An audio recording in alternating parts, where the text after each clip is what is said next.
Egunon, haize deitzen naiz, Baionan bizi naiz eta 26 urte ditut. Alors j'ai appris l'euskara à la maison avec mes parents qui sont natifs du Pays Basque. Donc mon père est de Saint-Étienne-de-Baïgorry et de Louossoa, ma mère qui est de Bayonne. Et il y a 26 ans, j'ai été donc adoptée. Et ben voilà, comme un enfant qui a commencé à parler vers les 3 ans, j'imagine. Donc ma première langue a été le basque, puis le français. Et ensuite, donc je suis partie dans une ikastola à Ustaritz, pas très loin de Bayonne, et dans un collège aussi, qui fait partie de l'association des ikastola, où on est en immersion toute la journée en basque. Haize, alors, qui veut dire le vent en basque. Donc mes parents m'ont donné ce prénom. C'est vrai que bon, c'est quelque chose, c'est donc un élément naturel. Et en fait, mes 3 frères et sœurs ont aussi des noms, des éléments naturels. Ma sœur qui s'appelle Argi, qui veut dire clair. Théo, bon, ben, c'est de Théos, Théo la théologie, donc qui a un rapport avec Dieu. Kepa, qui veut dire pierre. Donc ils ont dû faire un mix un peu entre tout ça, comme si c'était les 4 éléments de la nature. Voilà. Alors oui, je peux le parler quotidiennement depuis que je travaille au musée basque. Ça va faire 2 ans que j'y suis maintenant. Je le parle avec mes collègues tous les jours, qui sont à l'accueil ou sinon avec moi en médiation.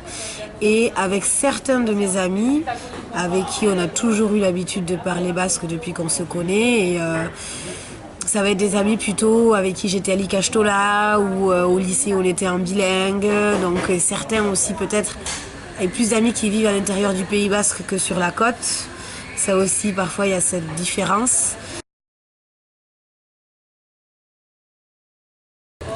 Alors mon métier au musée basque et de l'histoire de Bayonne, c'est d'être guide conférencière, c'est-à-dire d'accueillir le public et de présenter les collections qu'on trouve dans le musée. Voilà, donc c'est une sorte d'échange, pour leur faire comprendre quelle était la société traditionnelle du Pays Basque, donc pour les adultes mais aussi pour les enfants. Donc que ça peut être des bébés, dans des maternelles, des primaires, mais aussi des collégiens, des lycéens. Oui, bien sûr, on fait des visites guidées adultes avec par exemple AECA. AECA, c'est l'association qui permet aux adultes d'apprendre le basque, l'euskara, mais aussi il y a des groupes du Pays Basque espagnol qui viennent, donc là aussi certains demandent le basque plus que l'espagnol, quoi. Et après, ça va être surtout avec les scolaires qui sont en bilingue ou les ikastola.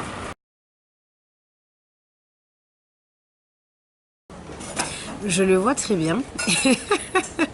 Je pense que, comme on en a parlé tout à l'heure, la langue basque n'est pas une langue régionale qui est en train de décéder, de disparaître, comme beaucoup pourraient dire à l'extérieur. Et au contraire, avec les AECA, les cours du soir, le développement des écoles bilingues, les événements festifs liés à la promotion de la langue basque et le fait d'apprendre le basque et la possibilité de parler basque aussi au travail, c'est quelque chose qui va se développer, je pense. Et c'est à nous aussi, les bascophones, de donner envie à ceux qui ne sont pas d'ici ou qui ont encore des complexes, de se décomplexer ou de vouloir apprendre à parler le basque. Donc je le vois très bien, l'avenir de la langue basque, si tout le monde fait des efforts aussi de son côté. Un mot, alors... c'est pas évident. Mais j'en ai un en tête, vu que tu m'as dit un peu de ce qu'on avait parlé. C'est on dit Oma quand on boit un verre entre amis, au lieu de dire santé ou chin chin. Donc Oma c'est Oshashuna. Ashkatashuna, Maitashuna est à Ashkatashuna. Donc Oshashuna c'est la santé, Maitashuna c'est l'amour et Ashkatashuna c'est la liberté.